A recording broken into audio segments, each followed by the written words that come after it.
Bro, it says our Okay, so broadcast is live. and now it looks like our broadcast is live. Exactly. So, hey, yeah. Nice. Yeah.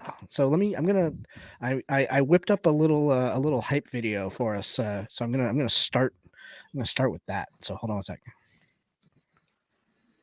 Dum dum dum dum. We've already got 3 people watching. All right, cool. Here we go. We're getting set up. Let's see. Where did I put it? Hi, everybody. Hey, everyone. Everybody. Oh, where did I save it? Thanks for coming. We're super excited. Hey, Dave. Very excited. Oh, nice. Hey, Dave, how you doing? And John? John, all right, nice. Okay, how can you see who's in? If you're in StreamYard, you can, over on the right hand side, if you click on the comments button, you should be able to see it. Aha! Where did I save this? Wow, Chaos new technology. Weird. You'd think I would have found this ahead of time. So you've got this video. I do. I have a video that I wanted to put at the beginning of the thing. Does it say something like epically cool, like we have completed our Kickstarter and are now?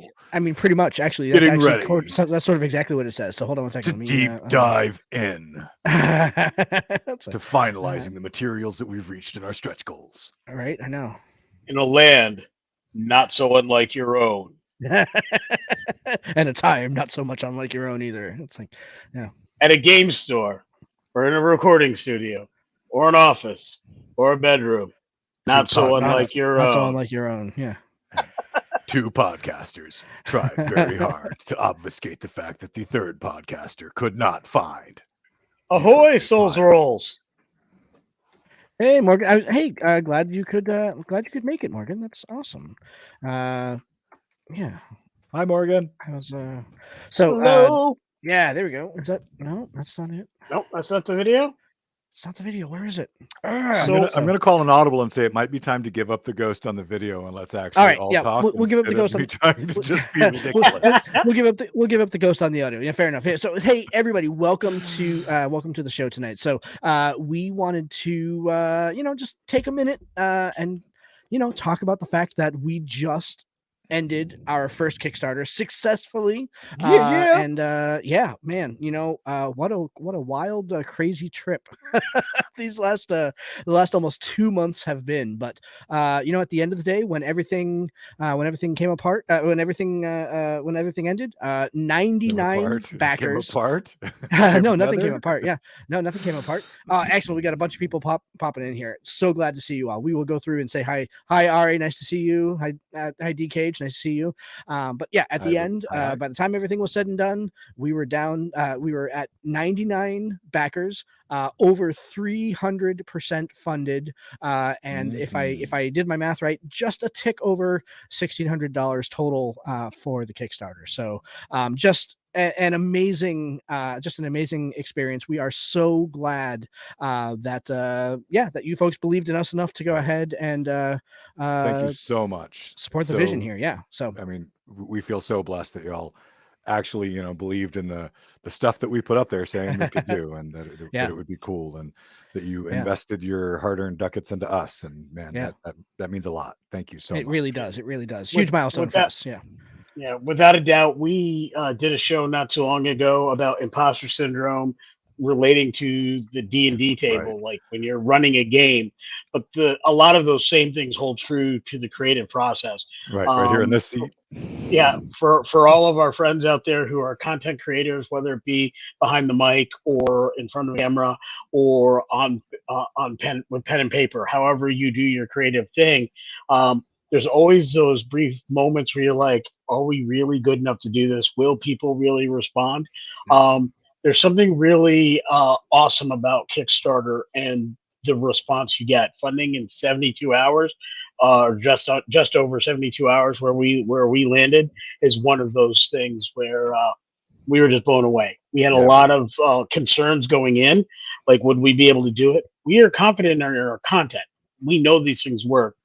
Many of these things have been partially play tested, and the ideas tossed around at our game tables for the past few months and years. And the ones that weren't, we knew they blended well. So it wasn't a content fear or concern. It was a reception fear and concern. And you all who are with us tonight, you all who have backed us over the last X number of days, 54, however many days it was, 54, something like that. Yeah, it was almost 2 months. 54 some odd days. You've really fulfilled that dream for us, that we could be well received in this community, and we're here to celebrate that with y'all. So thank you. Yeah, I mean, really, just and like Leonika said, a lot of this content has already been written. The kind of the dirty secret, I think, was that the 12 subclasses that kind of formed the core of this Kickstarter. We knew we wanted to go ahead and put together, and we'd already written and we'd already kind of put into a packet. The kind of size and scope of that packet kind of changed as we were leading up to the Kickstarter. Absolutely, very much so. Exploded slightly. Yeah, from exactly. We're gonna put out 3 or 4 subclasses to all of them.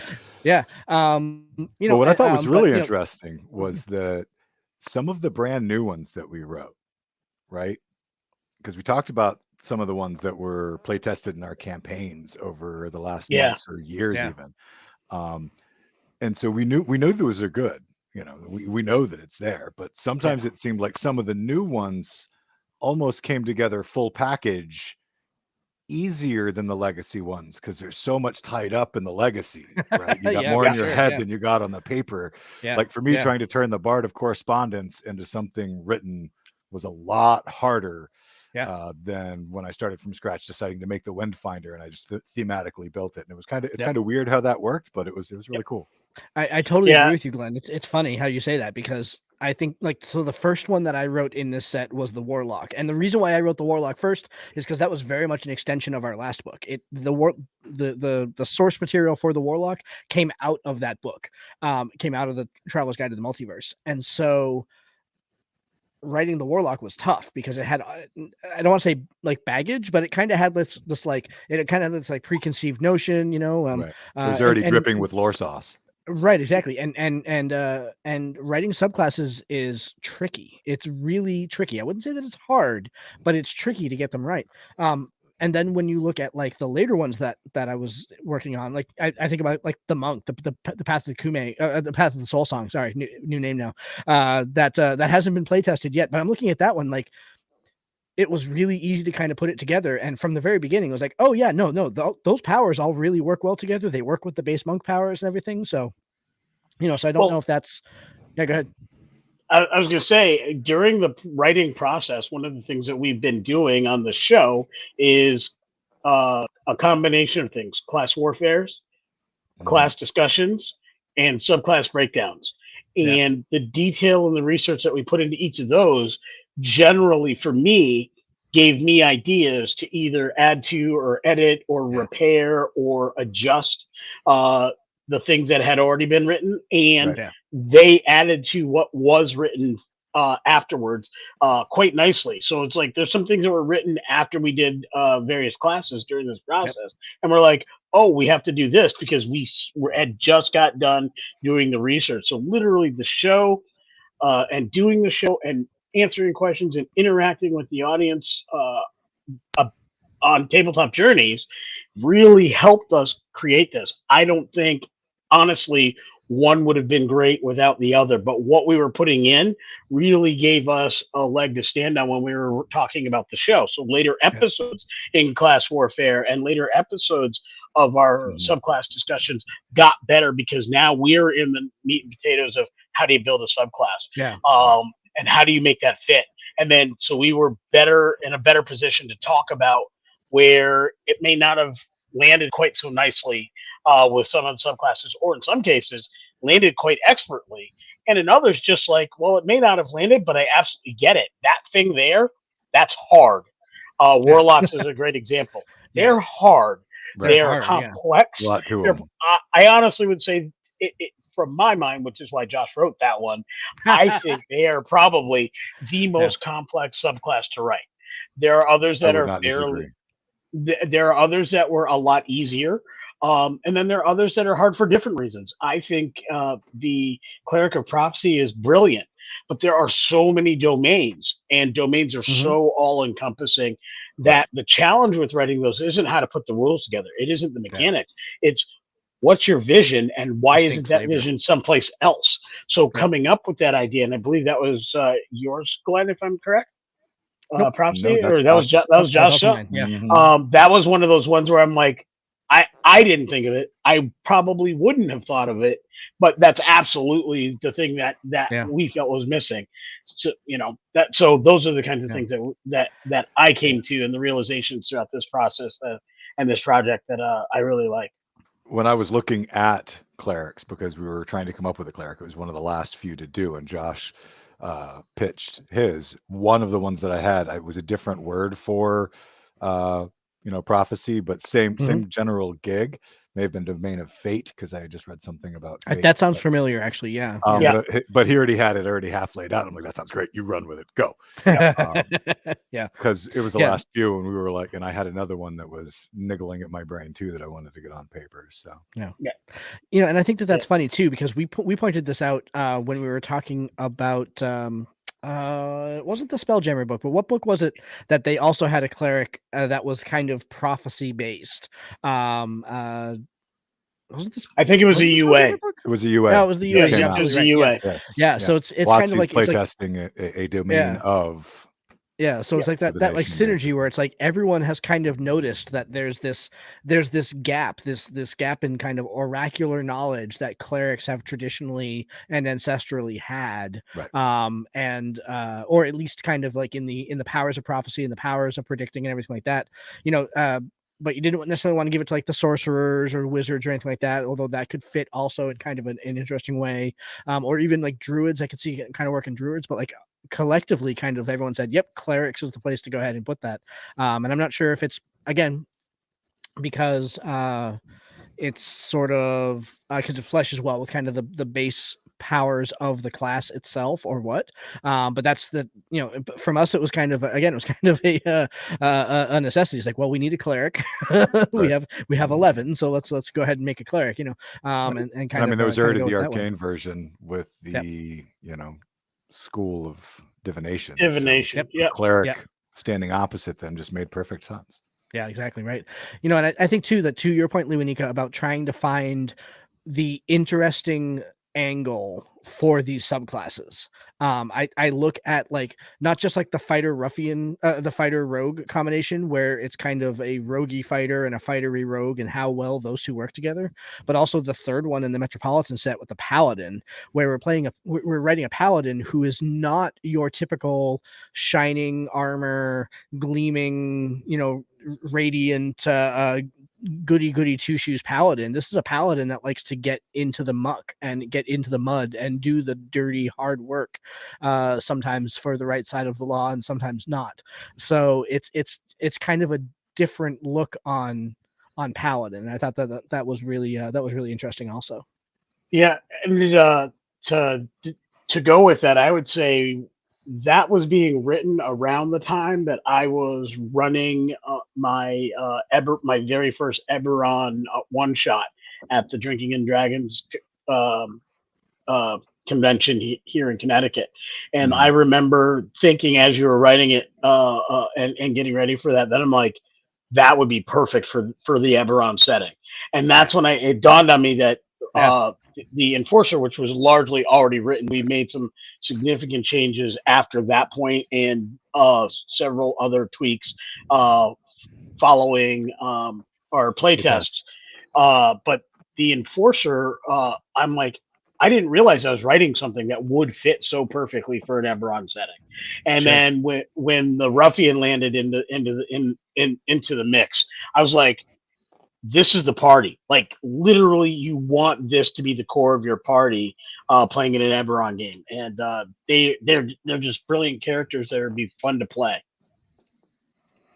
So I'm going through and showing some of our comments here. We've got some folks talking in the group here, showing those other folks here. Phil. So we're still getting used to Yeah, I was just gonna say, yeah. How are you, buddy? Old friend of the show, and old in both uses of that term. Every Phil use of that Ledoux, term. every use of that term. You know, there are still many things in Rose Gardens that we can't discuss. So that's we go way back with Mr. Ledoux there. We So, won't talk Rose Gardens tonight. no, we will not. So, but what I do want to go ahead and talk about. So we've talked about the subclasses. Obviously, the subclasses were kind of the core offering.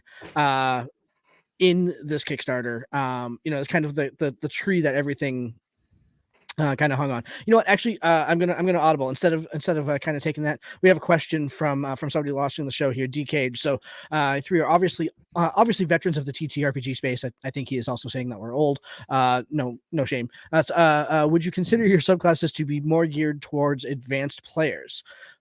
No, because I don't think that. Let me not specifically any more than the classes already kind of lean in that right. direction. That's sort of where I was going. Is they are not geared towards more advanced players any more than anything else in 5th edition is geared towards advanced players. And I actually think that 5th edition is probably a lower entry point for players than other versions of D&D. So, I think that I do not think so. I think that they play well, and I think our playtesting has showed that actually that these classes are, because I mean, with the people that have been playtesting, for the most part, they get their characters. They get, they're getting pre-generated characters that we're writing up for them, but they're getting them, at like noontime on an afternoon on a Tuesday, and then we're playing at 9:00 that night. So, given like, work and dinner and everything like that before they have to go ahead and pop on, they don't have an awful lot of time spending with the with these characters. And they were able to pick them up and they were able to run with them. And really, the powers are getting a good test. So, I wouldn't say that they're geared for more advanced players. Anything else, more than anything else in 5e is geared towards I will say this though, if you've got newer players who have only exclusively built characters with a video device setup similar to D&D Beyond, work with them as they build their characters. Just to help them through any of the questions that might pop up.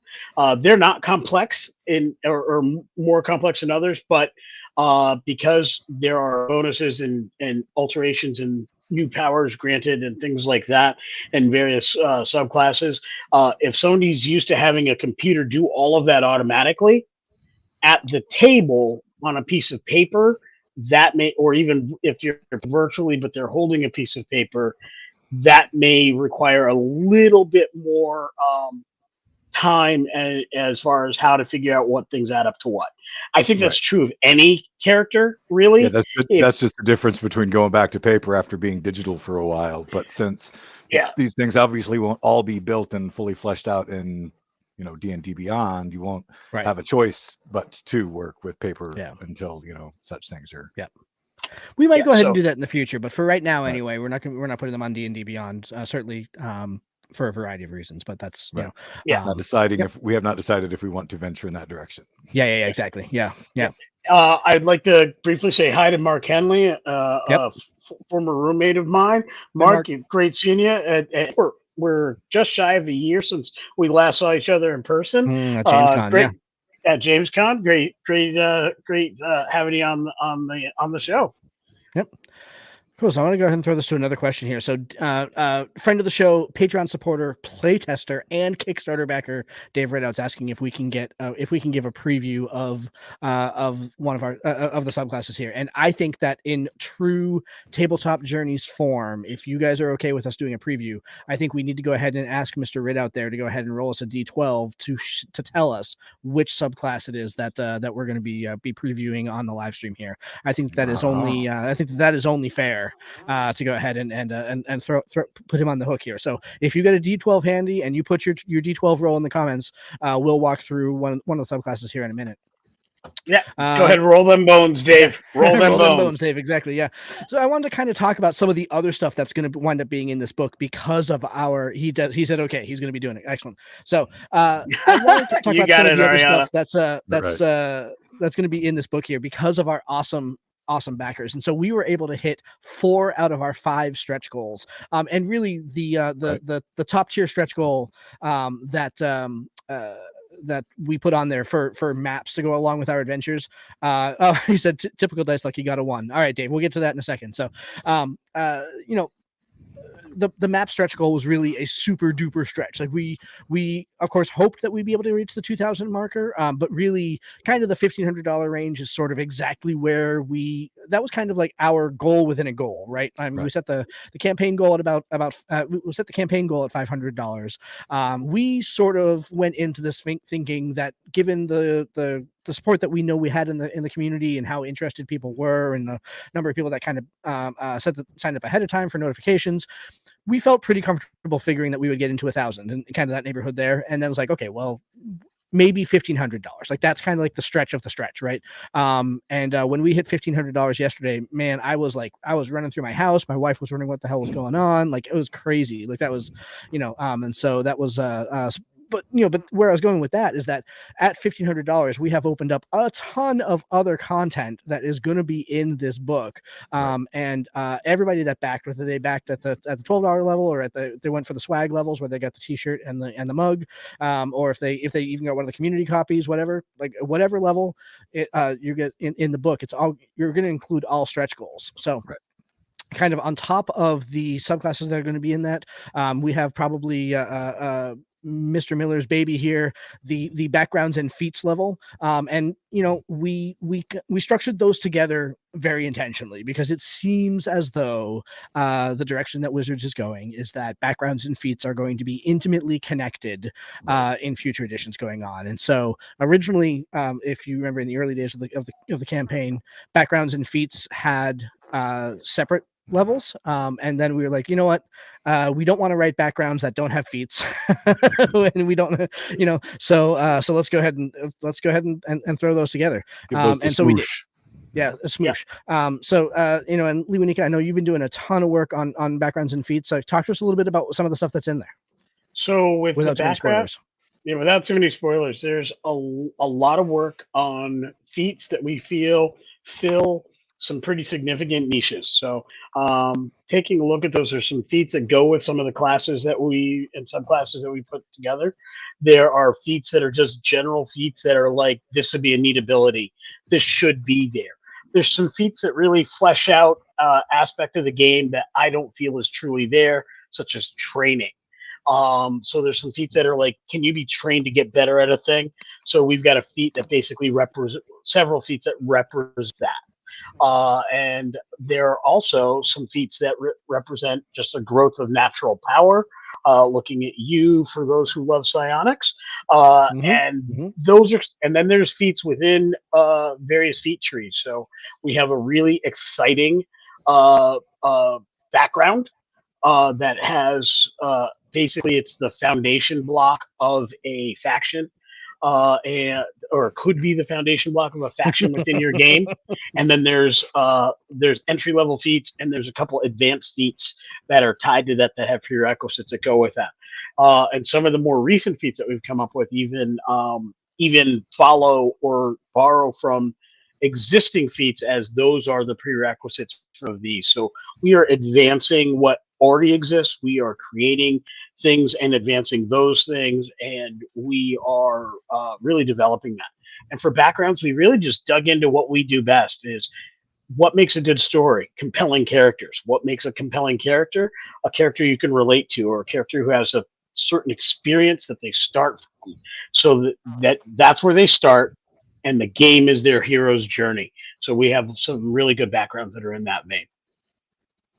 Yeah, absolutely. And structuring we're old third edition players, right? So we remember the feat trees that they had in third edition, and the feat trees that they're coming out with in fifth edition are different. They're really different in the way that they're kind of organizing these things, and so it poses an interesting challenge. How about you, Glenn? What are your thoughts on the background and feats tier that we've got coming up here? So I think it's going to be a whole lot of fun to dig into all of, because Lee Winika has been going crazy. That project has a lot of meat on it, and it's going to be a whole lot of fun to dig further into his creative mind and the things that he's come up with. And I have a few in there too that should come out pretty well I'm hoping everybody likes them anyway.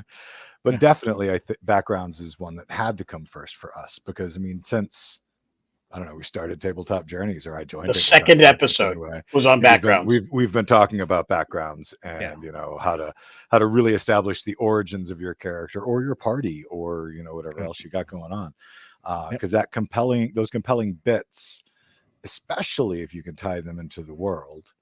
I mean, that's really what helps bring the character to life. So we've got some interesting ones. There's going to be, it'll be a good time. Yeah, and just like the backgrounds we put into Traveler's Guide to the Multiverse, these aren't just going to be like, like a little bit of blurb and some goodies and a feat attached to them or an ability attached to them. They're going to have the roll tables attached with them too. They're going to have your bonds. They're going to have your ideals. You're going to have your flaws, everything like that. They're going to be fully comprehensive, robust backgrounds that you can go ahead and bring to your table to go ahead and really help bring your stories to life. Because that's really, at the end of the day, that's what we're trying to do here, right? We're trying to go ahead and tell stories. So, right. Yeah. And we want to design our backgrounds to help stimulate your mind to have that story blossom in your head as you create it. So you might even find crazy things like questions about the background and how it might affect your character, or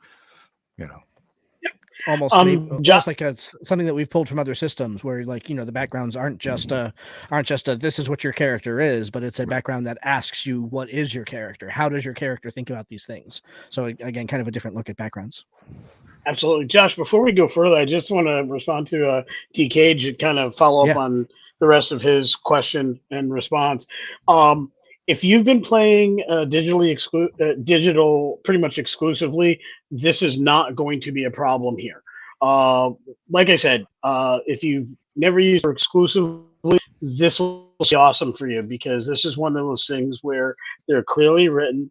They are being written with WotC language in mind, so they fit nicely. And I know with the subclass stuff that we've done, we've taken a lot of care to not make it overly complex. So if you're really good at building in your stuff into D&D Beyond, and you want to make this for your own D&D Beyond and the players at your table, you can certainly do so. There's nothing preventing you from doing that. I ask, and I think we ask, that you not share that with the whole world. Keep that exclusive to your group. You took the time to back this. You took the time to be on this show. Let those who've done that, and later on those who kind of purchase it, let them get it in that way. That would be our ask of you. We're not going to strong arm anybody. Nobody's knocking on anybody's doors, but that would be our ask of you. But by all means, actually, one of the playtest version of the Enforcer has been on D&D Beyond for my play groups for about 2 years. That's a very old version. I would say pre first draft, and it's really rough. And that was actually but that was actually a learning experience. That's where we kind of got. I personally got a little bit better at the design so that it fits into D&D Beyond. So it will be an easier transition for those who play a lot of digital games. Yeah, absolutely. All right, so with Mr. Ridout rolling a 1 on his D12 to go ahead. I say we go alphabetical order, which would mean that that number 1 would be the Barbarian, which this will be a real true reveal, because the playtest session for the Barbarian from the Outlander class hasn't even happened yet. So I think I say we go ahead, and I have the Google Doc right here, so I'm going to share it here. Hold on one sec. Let's see. Oh, interesting. Okay, let's see. How do I share? Sorry, this is a brand new tool, so it's trying to see. I might be able to share it from my side. Yeah, here we go. Share screen. Here we go. Yeah. There we go. Yeah, we've never used StreamYard before, and so this is at least not for live shows, and so there's a little bit of fun. So hey, thanks, Conan. Thank you, Conan.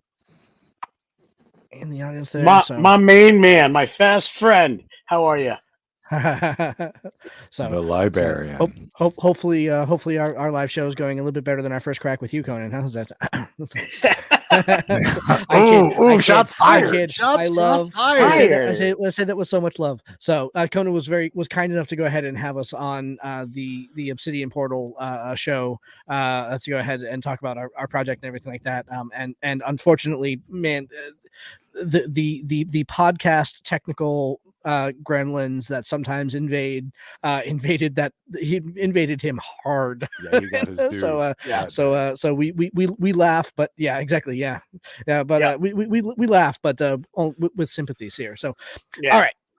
So I have thrown up on the screen here our barbarian subclass, and I think that the Path of the Skald here takes a little bit of explaining, or at least I want to explain it a little bit here. I have, and if you go back to our episode on the barbarian, which I think was our first or second like subclass discussion episode that we did, was barbarian. I have always felt that barbarian is not a class. Barbarian is a group of classes that and barbarian, more than anything else, is maybe not a lineage, maybe not a background, but it's something more along those lines than a class itself. And I understand that, like, mechanically, they made barbarian class to go ahead and kind of separate its powers from like traditional fighter powers and everything like that. But I always sort of felt that barbarian, and this might just have to do with like the fact that I'm a big a big dork for like old Norse culture and stuff like that. So but the barbarian path, or the barbarian class, represented a lot of different types of characters that could be played, and they were all kind of pigeonholed into one. So I have always kind of sought for ways to expand it a little bit, and the Path of the Skald here is my first kind of salvo into that, to go ahead and make the barbarian culture a little bit richer, and a little bit better, and a little bit more vibrant, and the Path of the Skald is it's largely a support barbarian, but it is all about barbarians. I can't say that word tonight. About barbarians who are influenced by oral histories and mythology. They're like I say here, part tribal shaman, part oracle, part advisor. They're kind of the storytellers and the holders of word truth and word fame of the people that they are involved with. And so this very much became sort of a support tune to other sort of to other barbarians, and to other fighters in there. So you can see here, kind of starts off with this sort of bardic inspiration type power, where when other people have are making, or other tunes are making other skill checks, they can aid them in kind of like a bardic inspiration sort of type mechanic. They can augment strength checks, they can augment melee attacks, that kind of thing.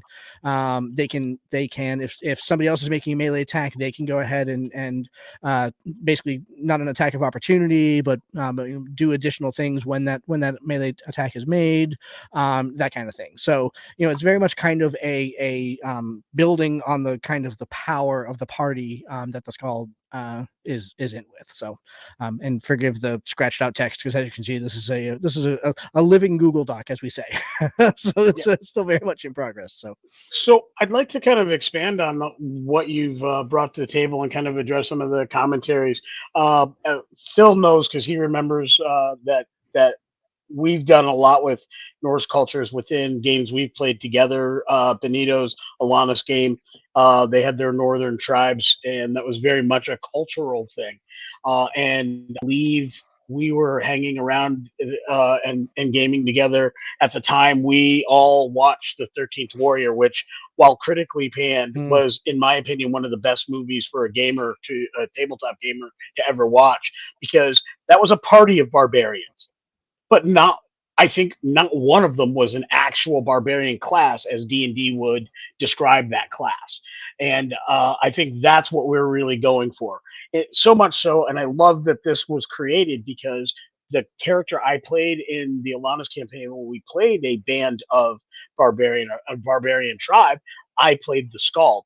And I so much loved the cultural references that we were planning on doing that I went out and bought a book, a little small book. It was only about yay, I'm trying to get this in the camera right, yay thick, called The Icelanders. And technically, it is a book, but it is actually the collection of the epic poetry of the Norse migration from their homelands to the new lands, including Leif Erikson, Eric the Red, and several other famous Norsemen or Northmen, depending on your specifics. I won't necessarily call them Vikings because I don't think all of them were. I might be off with my Viking technicalities. was a job. Viking was a job. Viking was a culture. job, Yeah. not a culture. And so I really loved that book. And one of the things I really latched onto was the way each poem just led into the titles and names. Some of the things you find about dwarves and reading their lineages, I'm so and so and so and so and so and so son who did this thing and that thing. There are some very deep Norse roots in that. Namology is the wrong word. I'm trying to think of the right word for it, but Like that's etymology. entomology. Yeah. So Entomology is the study of insects. yeah. Etymology is the study of words. There we go. Thank you. There you go. That's the one I wanted. You can't say barbarians. At least mine is a $5 word. But exactly, it's a great tabletop inspiration, Conan. But what I really liked about True this class story. is I absolutely felt that this was the character I was going for when I couldn't actually play a barbarian. I just played a bard and decided to flavor text him completely different and took wildly different feats that were mechanically sound for a bard, because Yeah. that was the only way I was able to play with play in this barbarian tribe and do the job I wanted. So we designed a barbarian subclass that basically lets the player play that type of Northman or North person. And we And I actually think went back and that's the forth for goal. a hot minute on whether or not Skald should be a barbarian or should be a bard, Should be a bard. Yeah. right? Yeah. And in the end, it could be both. Yeah. You Yep. could make exactly as we did, Skald out of a barbarian subclass, but at some point you may see something Skald like or along those lines come out of a bard college too. And Yeah. they could So, they could be different takes Yeah. on the Different same day. character, Yep. the oral history warrior poet. Yeah, absolutely. Yes, some sort of a bard class with some enhanced martial abilities, maybe the ability to go ahead and tap into that inner rage of that is such a hallmark of barbarians. So, Right. oh, Have a Ari, good we night, are all Ariana. old. Also, you have a great night. Thanks so much for popping by. Thanks, Yeah, Ariana. and that is very similar to what we did with the Enforcer and the Ruffian. We were going for similar things, but uh, it was essentially where we felt it was very possible and necessary to have different types of criminals, so to speak. There is the enforcer, who's just that. They're the enforcer. They're the bodyguard. I'm a big fan of The Sopranos, and I was really looking at some of the people that Tony Soprano surrounded himself when I was writing this particular subclass. And that person who was there and doing those things and was just out at it all the time.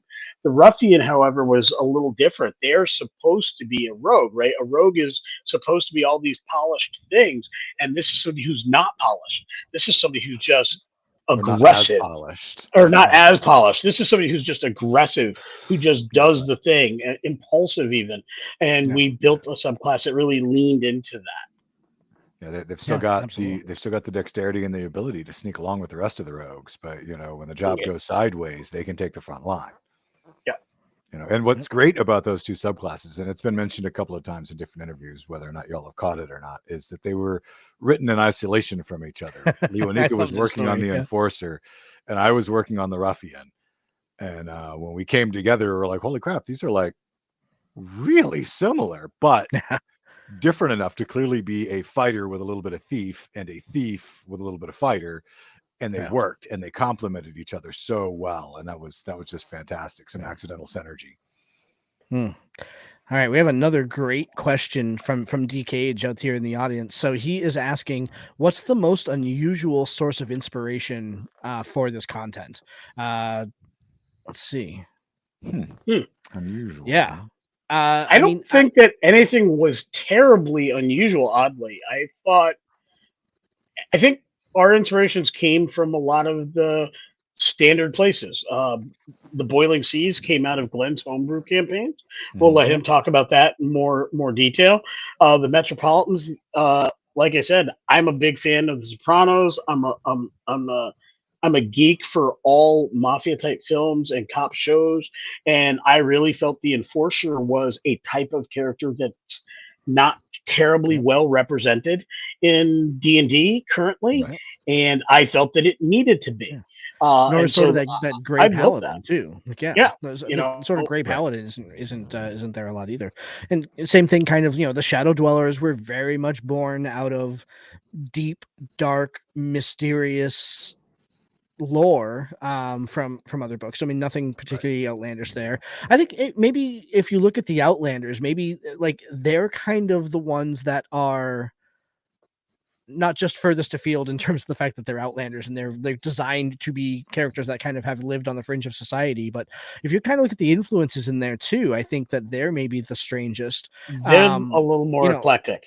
Yeah, I mean, if you think about like the Ranger, like the Beastmind Ranger, the psionic based Ranger, sure, its kind of origin was a reaction to D&D 5's poor use of Rangers in general.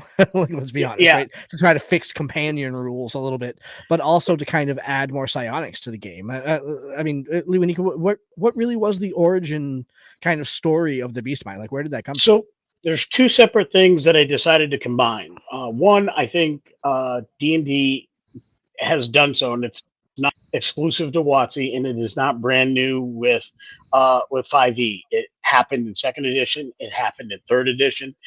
From my understanding, it happened in 4th edition. They wait until the last few years to roll out psionics. I don't know why they just don't start the game. They know we players want psionics in our game. Why don't they just start with it? I find that terribly frustrating. So part of it was I just want psionics in the game, and so I was going to do a subclass. We were going to have a subclass that had psionics. That was part one. Part two, I am immeasurably frustrated with the Ranger as written, and for a couple different reasons. Mechanically, it's challenging. Most of those I could probably get over, but my big bailiwick, the thing that frustrates me, I've said it on the show many times, is I want a Ranger whose companion is a real thing, not a summoned spirit. I don't mind that they summon spirits. And mechanically, if the mechanics aren't great, that's one thing. But I want a Ranger who can be Grizzly Adams and have an actual bear. I want a Ranger who can have an actual wolf as his companion, or whatever the bird may be, falcon or what have you.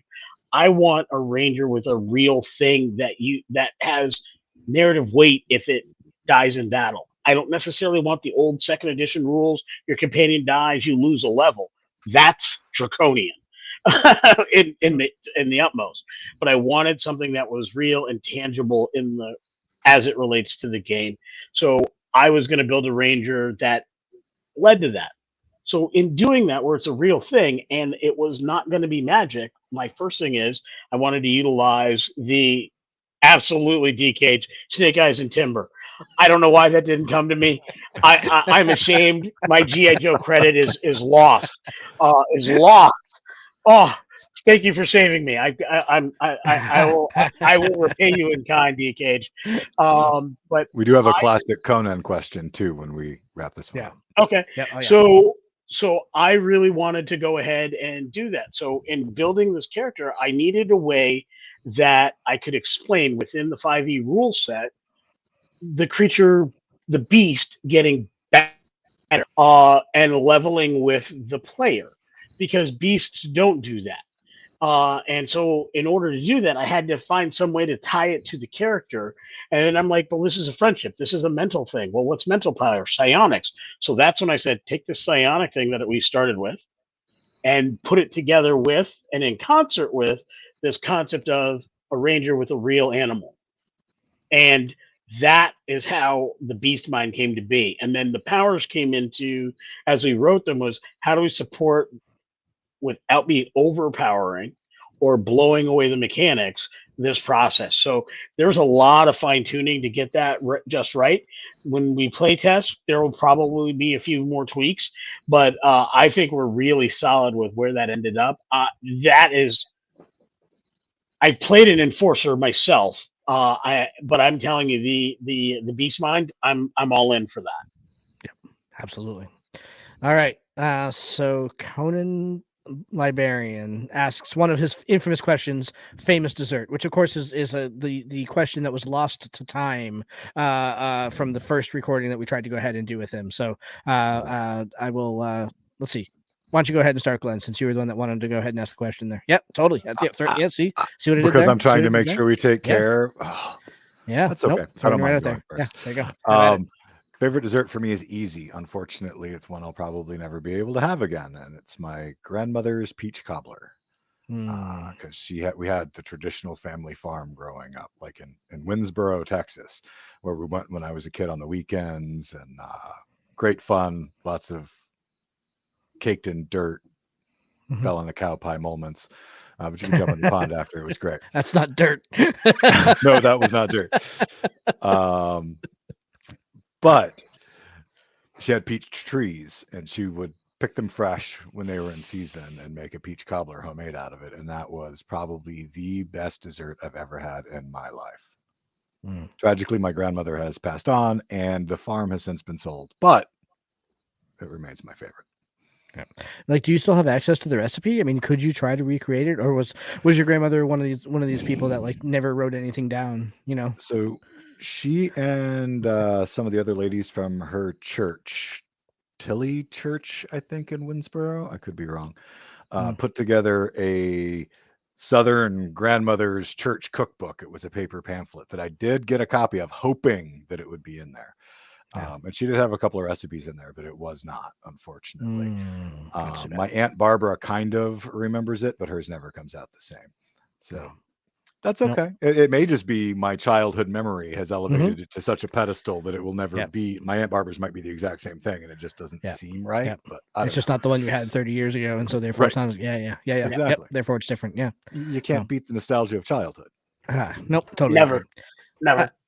I think that, so I am just a big fan in multiple ways of dessert in general. But I think if I had to go ahead and pick one, like my desert, my desert island, dessert, I think probably key lime pie. Probably. Bad choice. That won't keep in the heat on a desert island. I mean, limes are tropical. That's fine. That's, you know. My bad. Sorry. Oh, Lee Winniga's gonna blow. Oh! Are we gonna get him? We're gonna get him. No, you're not gonna get him. No, we don't need to see that. No, that was for show. I just like that could possibly be my least favorite dessert. Well, that's because you're wrong. That's okay. You don't like chocolate either, so I like right. You're peanut fair butter.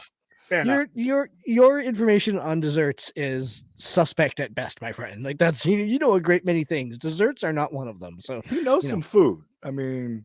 He does. Give him some credit here, and he knows I will trust him desserts. with barbecue every single day of the week and twice on Sunday. But let me handle dessert 3 times. 3 times. You know, but here's the other thing too: is that my my answer on what my favorite dessert is will change based on what dessert is in front of me. Frankly, like it's like I'm just like a big fan of dessert. Like what was it last night? So my wife and I have like an ice cream in bed watching CSI ritual that we go through every evening. And what was it last night? She wasn't just ice cream. It was ice cream with, she had made apple crisp. And so it had like apple crisp in the bottom of the bowl with cookie dough ice cream on top. Oh goodness. It was just like heavenly. Like that was just so I'm not good. Sure you should put so cookie delicious. dough on top of my apple crisp. Just give me straight up vanilla. No, because you get the cinnamony and the sweet apples in the apple crisp with the cookie dough ice cream, like big chunks of cookie dough in it. Oh, I would try it. Yeah. I would try it. Yep. But my first impulse isn't to mix cookie dough with apples. Yeah. Well, I was good. Food guy. I was good when you said apple crisp, because that's one of my. Also that is delicious, that is a close favorite for me. Yeah. considering I grew up across the street from an apple orchard when I was in Ithaca, New York. So, but for me, it has to come down to this, and it's going to sound very strange, but it is a Hood ice cream sandwich. And for those who are not on the East Coast, Hood ice cream is everything for me on the East Coast. It's the perfect vanilla soft serve, and the cookie that makes up the sandwich, it has a very slight amount of cocoa, so it doesn't taste chocolatey to me because I actually eat chocolate, and that is my favorite dessert. And I don't eat any other kind of ice cream sandwich. Sure, I Josh. don't Walmart anything else. See, and unfortunately, Lewinicki, you lose most of your dessert cred with that one. Not because Hood ice cream sandwiches are bad. They are probably the superior ice cream sandwich of ice cream sandwiches. I acknowledge that. But the ice cream sandwich, while delicious, and it's got the classic iconic ice cream sandwichness. But in all the wide world of desserts, if you're going whoop, ice cream sandwich, I'm going to have to agree with Josh. You can grill, he can choose the dessert.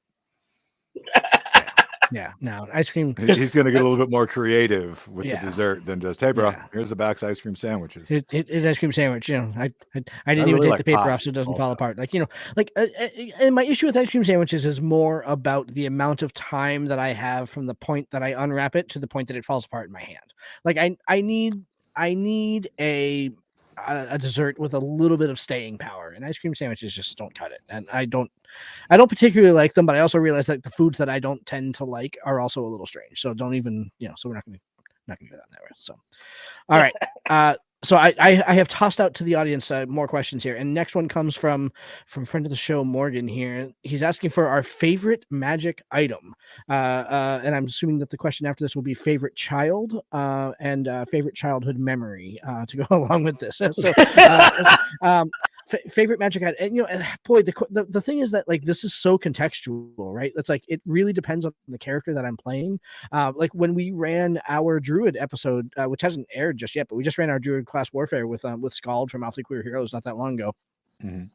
And all of us, when we drew up our druids, in some form or another, took some sort of cloak of protection or a magic shield to go ahead and add to our AC, because we realized that was the one mechanical thing that was going to get us, right? You know, where with when we did the monk class warfare, didn't worry about that so much because their dexterity is so high and their mobility is so high, like they were never going to get hit by anything. So all of the magic items that they took in that point were offensive. But I think that if I were to go ahead and pick one, I would say that like your blades of warning rather are kind of my favorites. The one that add to your initiative bonus and prevent you from being surprised.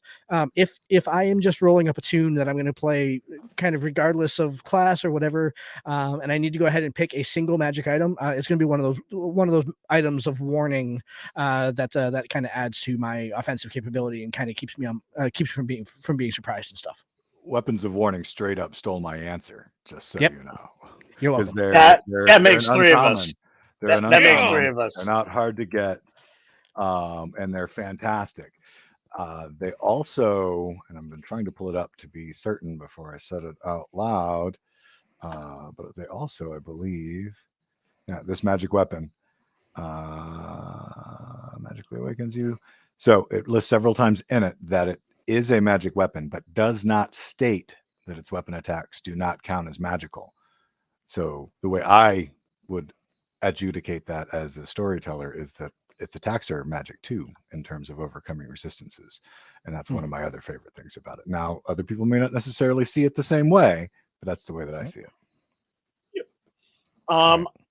Like Josh, I would say magic items are very contextual. There's some magic items that I get for some characters, or other magic items to get for different types of characters. My more martial characters, it will usually be something of warning will be part of their repertoire. Perhaps or perhaps a belt or a ring that will add to a stat bonus here or there.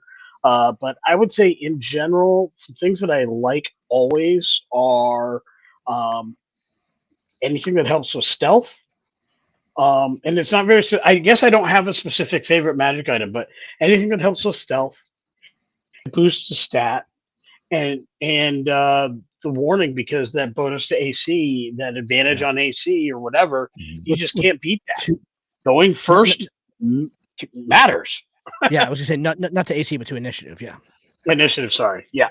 Sentinel shields are hot too, but there's another way to answer that question, which is just favorite magic item in general, not necessarily on a character. And then I'd have to go with one of the ones that we wrote.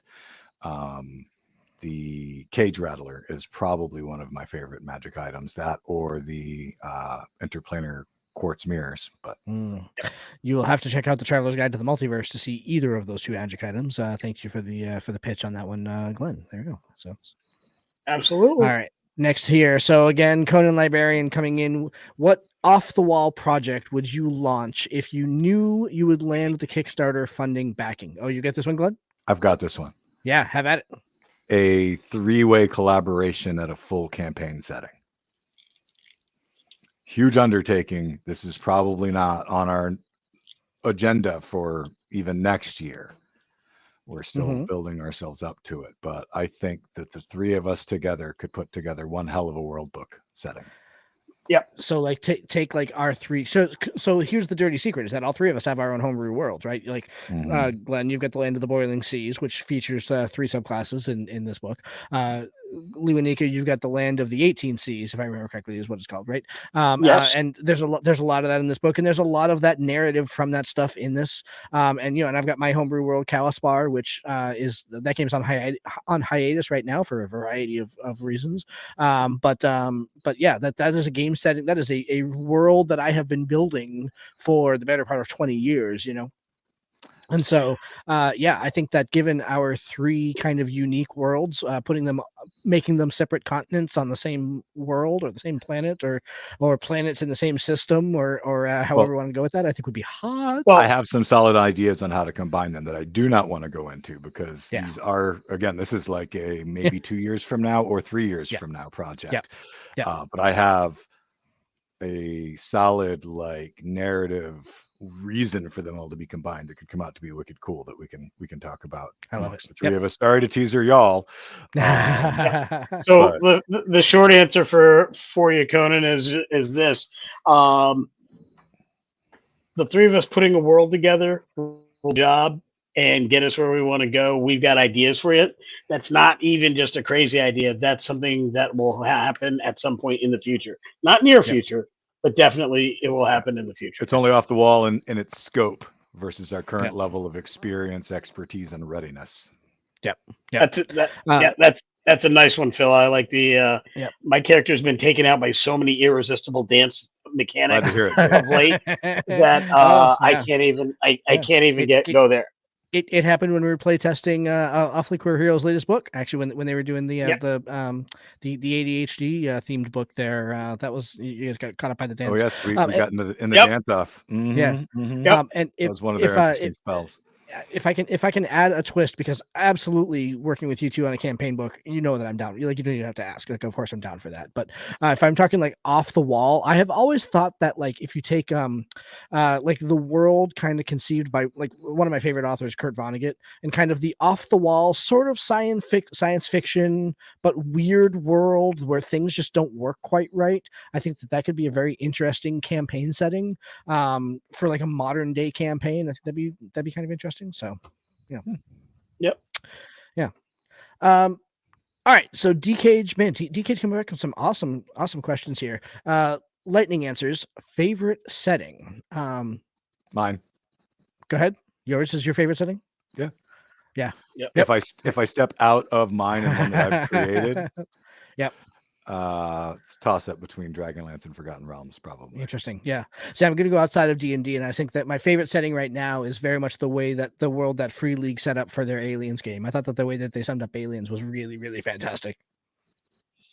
I am going to mirror Glenn's answer and say mine. Now we're a couple of mine. But to be fair, my D&D world that I'm currently playing is an advancement on the story created by friend of the show, Marty Napier. So that's the campaign world that he started, and this is my continue. And it's been through a lot of changes. It did originate out of Greyhawk rather, but that would be it.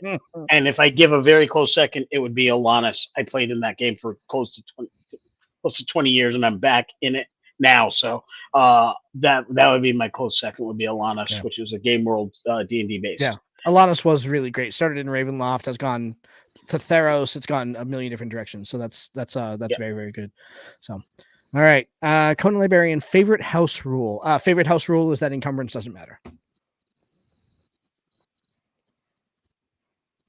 I guess for me, my favorite house rule would be critical hits are max on one die, roll the die again. That way your damage will never be less than the maximum of a regular hit. Good call. I like that. I like the way we do those too. Honestly, it's not a house rule, it's an optional rule, but I love the fact that all three of us 100% still play with the optional flanking rules for the new mechanic of advantage on attacks. But it needs to be done correctly. They have to be completely opposite sides of each other, otherwise you're stealing the rogue's ability. Yep. Cool. All right. Let's see here. Oh, nice softball question, DK. So you've mentioned this many times. What is the Traveler's Guide to the Multiverse? Was that a prior project of yours? Yes, the Traveler's Guide to the Multiverse was the book that we put out earlier this year.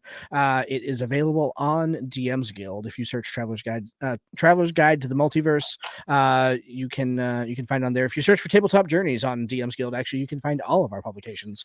The Traveler's Guide to the Multiverse, the Traveler's Guide to Collaborative World Building, and there's some Gothic character packets and a couple of subclasses that I wrote for fun. So that's on our DM's Guild page. So and there will be spoiler alert, we're not going to get too far into this, but there will be another project coming to DM's Guild later this year, probably give or take December 6th or so, around the time that I don't know, something else maybe coming out. So don't set your watches to it because we're never that timely. But I would say that something's going to happen around the beginning of December that's going to probably have a companion product from your host here at the show. So.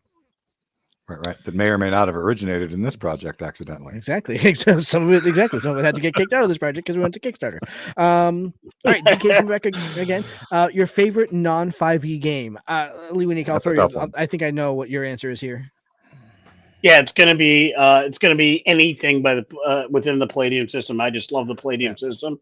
I'm gonna hold all the games in there together. I just restarted a monthly campaign with the Palladium Dead Rain game, and I absolutely love that game system. My third favorite world would be the Rifts world that Glenn originated, that I again expanded on. Also, that's kind of my thing. I like to expand on worlds that other people build, and Rifts is right there with it. I love that Palladium system. And Morgan in the comments says he's right there with you. That Rifts, he is an absolute Rifts fanboy. So that's there you go. So right. Glenn, how about you? For a long time, if I wasn't playing D&D, Palladium, mostly Rifts, but often porting other Palladium systems into Rifts, because that's part of the magic of Rifts and why I loved it so much. You could literally make anything because it could come from past, future, other dimensions, other worlds across the galaxy through the magic of the Rifts. Played a lot of other Palladium games that I really enjoyed, from Recon to their version of the Supers world. But most recently, as I've gotten more heavily into role playing in the last couple of years, and with the number of people and games I've been exposed to through this wonderful addition to my life that we call Tabletop Journeys, I'm really getting into Rules Light powered by the Apocalypse games. Now it's harder to call that's a more broad statement for a system, because it's more powered by the Apocalypse is more of a philosophy with some basic rules similarities than a system, because a whole bunch of different games are written with the powered by the Apocalypse concept. But I mean, if you listened to some of our older actual plays, the Real Thing that came out as Kickstarter this year was my first exposure to it, and I absolutely freaking loved it. One of my favorite at the table, virtual or otherwise, actually, experiences that I've ever had. It was so much fun. Yeah. I'm gonna have to say. Sorry, go ahead. Yeah. I was going to say, along with that, we just recently recorded another one. It won't be out for another month or so, but every time we do something with Powered by the Apocalypse, it just continues to add something to it. And like Glenn said, it's not exactly a system because each individual game does things slightly different, and they will change some of those. So I think that's really, really part of that mix. Yeah, I would say, DKH, if you're struggling to understand the system, if we can toot our own horn a little bit, go and listen to the real thing, the actual play of the real thing that we did. Adult content warning. Adult content warning. Yep. Lots of adult content in there. But that is I think Age of Apathy set in the 90s, drugs, sex, and rock and roll game. So if you're not in for that, don't listen to that one. Yeah. So if you're under 18, don't take this advice. But if you're over 18, go listen to the real thing, because for one, we ran it as we do with most of our field trips. We ran it with the people that wrote the setting, and they very much shepherded us through the rules as we were playing. And if you comment City of Mist, a couple of us have been talking about City of Mist. Yeah, we just did an episode with Snyder's Return not long ago. Snyder's Return also mentioned City of Mist, and he's got a bunch of City of Mist content on his show, so you go check it out. He runs an actual play of City of City of Mist if you want to check that out. And I recently got the box set. It was gifted to me by a good friend of mine with the hopes that I would be running a game in that at some point in the future. So that is on our radar to have something like that. So we have a lot of options, planning on doing more away from WotC games as the show continues. Not because we want to get away from D&D. We love D&D. It'll always be part of what we do. Yeah, we always go back home to it. But there's a lot of other great games out there, so we want to share that. That's why it's Tabletop Journeys and not D&D. Yeah. I will answer DKH's question real quickly here. My favorite non-5e game has got to be the Mind's Eye Theater. Phil Ledoux commented about this in the chat, that the old school World of Darkness from White Wolf really was a system and a setting that resonated with me, particularly when I was in my 20s and early 30s and everything like that. And I totally agree with you that the stories themselves were fantastic, but the endings of their Gehenna stories were terrible, not good. They were not good. Our LARPs had better Gehenna endings than any of those that were actually written into the genre. So all right, we're a little bit over an hour now, guys. You want to take one more? Take one more question? Yeah. All right. Conan Librarian, so fictional world, fantasy or sci-fi that you feel would be great to explore in a TTRPG system, not necessarily as its own system, just as a universe. So to be clear, we're not talking about something that's not necessarily done as an IP. As an example, Firefly's already out there. I haven't played the RPG. Firefly would be so good, though. I think it would be a fantastic universe to play in. Like Firefly as a PBTA game, I can see that. It's already out there. I haven't actually tried it yet. I mean, are we looking for an IP that's not already set up, like Sliders, which we've talked about before on the show? Yeah, I love. I've had this thought for like a Wild West style RPG that I think would be, kind of like Eberron, but more Wild Westy than Eberron. Less kind of fantasy steampunk and more like more like 6-shooter steampunk. So I think let's see, fantasy or sci-fi that you can always try the Deadlands. Exactly. Yeah. Something like Deadlands. Exactly. Yeah. I think most of the IPs actually have games. I think for me, the challenge, and I'm tweaking your question here, so forgive me, Conan. I think the idea is, what would I really love to play that may already have a game, but I just haven't got a chance to play yet? And the answer to that question, quite honestly, is Stargate. I loved that show and all of its iterations, some better than others, but I love that show. I have written 2 or 3 adventures to run, not for publication, adventures for a Stargate game. I know the era I want to put those adventures in, and I want to play. However, I have struggled to put together a party that knows enough about Stargate to want to play it and then sit down to play it. Now, there's a new Stargate game that came out last year that I own and have. There is the old D20 modern Stargate game that I also own, and that's where I wrote my adventures in. So that's something that's on my radar. I'm currently working on Star Trek for much of the same reasons. I have never been able to put together a full campaign where that I've been able to run, and I really want to run in both of those universes. I as you were talking there, Lewanika, talking about Stargate taking like the Radiant Citadel, which was such a cool potential hub for a game campaign, and kind of superimposing something Stargate-y on top of that, I think could be really, really neat. Starting to explore some of the cultures and everything that aren't part of the kind of the ruling class of the Radiant Citadel. So funny enough, you might find, as you're both players in it, and it hasn't been officially announced yet, but I think I'm gonna at this point right now. That's kind of what am in the process of doing for our upcoming 1D&D playtest AP that we're going to be running as those documents come out. It doesn't have an official name yet, but we were about to start a podcast. We already started a podcast. We did that a couple of years ago.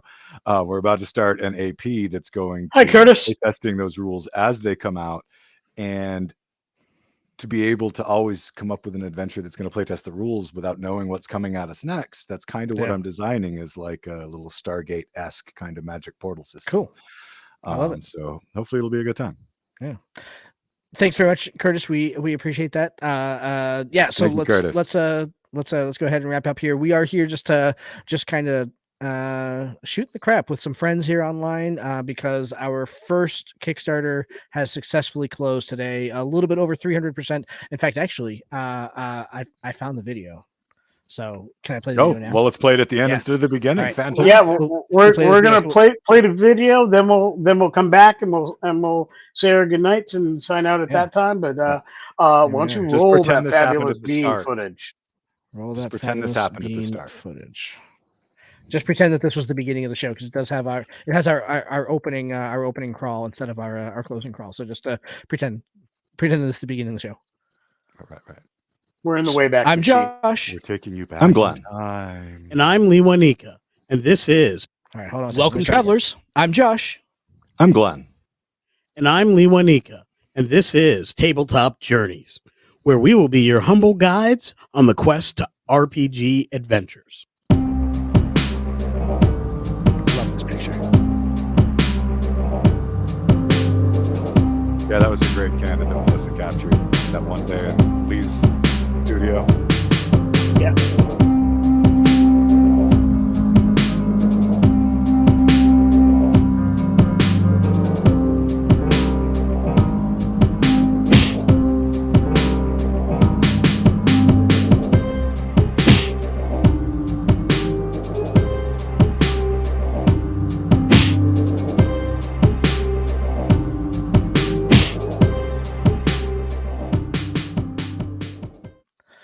So, of course, the conceit there is that the reason why I said nearly 100 backers is because at the time that I made the video, I didn't know how many I would have. So that's kind of why we went with that one. So, but yeah. Very so nice. that was, Good work, Josh. Your video much, skills are like growing leaps and bounds. They're improving. They're getting better. Yeah, it's it's getting there. It's getting there. So none of us had a background in video. We're learning that all from scratch. None of us had a background in any of these skills. Let's be honest here. Like that's what we're all learning. We know it ain't exactly professional quality yet, but we're. But anyway, all that to go ahead and say that we're just super happy that that we reached this milestone. It is it is a huge milestone for us, kind of as a group of guys that have plans. We have plans for the future. And this was kind of a huge milestone. So we just wanted to take a minute and say thank you to everybody that backed the campaign. we firmly believe in keeping you guys updated as we go along the process here. So you can certainly expect to continue to get updates probably on Wednesdays on a weekly basis about where we are in the project and everything like that. And there are going to be some things like, for example, one thing that we still have to decide is, there are probably 20 or so community copies that we had in the campaign that went unclaimed, and so trying to figure out kind of in the spirit of keeping with the TTRPG community, what are we going to do with those? So there'll be, I'm sure, some things that come out about that, and where other folks may be able to go ahead and pick those up in the future, and because we don't want those to go to waste. We don't want the goodwill from the community that helped support this vision to go ahead and put community copies into the kitty. We don't want those to go to waste, so make sure we respect those. So, but just a huge thank you to everybody out there for the support here and for joining us tonight. Hope you guys had fun. Thank you very much for all of the support and for coming out tonight and hanging out with us. Yeah, this has been a blast. Definitely, of all the lives that we've done, this has had the most support, the most people viewing, and been absolutely the most fun. So I really, really appreciate you all coming to the event and celebrating with us. Can't say enough about how much we love and appreciate your all's support. Yep. And I like StreamYard too. I'm going to say it out loud. I mean, this was pretty cool. I like being able to bring the questions right up there where I can. Yeah, it was great. Yeah, it's pretty cool. I'm digging StreamYard so far. So absolutely. So I expect to see us maybe playing with us some more. So anyway, that's our show for tonight, everybody. Thank you very much for listening. Make sure, let's see what today is. Today is Tuesday. What's the episode this week? Oh, that's right. Our class discussion on Druids. That's right. Our Druid content is going to start. So, so that'll be coming out on Friday. So make sure you check the ttjourneys.com website and subscribe where you listen to podcasts and all that good stuff. So, yeah. All right, everybody. Oh. We had another, because we were talking about, I know we're trying to close, my bad. We're talking about Powered by the Apocalypse earlier, and DKH was looking at trying to get more familiar with them. We just did an actual play recording of another Powered by the Apocalypse game that's going to be airing soon. When is that? Any idea when on the soon? That's November, I thought you said. End of October, early November? I think so. Yeah, I think November, but maybe sooner. Yeah, we might bump that up. So we'll keep you posted. Pay attention to the group page on Facebook or our posts on Twitter, and we'll update you with when some of those field trips are going to be coming up. I think that might be something we'll start doing, is start letting people know in advance when a given field trip will begin, so you guys can check out those events. All right. Good night, everybody. Thanks so much for joining us. Start at the beginning. And DKJ, I promise you, the audio quality gets better as you go along. So there you go. Right, because in the beginning, we definitely had some rough spots and a fire alarm that goes beep. For almost the first year. Oh, bane of my existence. So anyway, thank you very much, everybody. Have a great night. We'll talk to y'all later. Good night, all. Peace.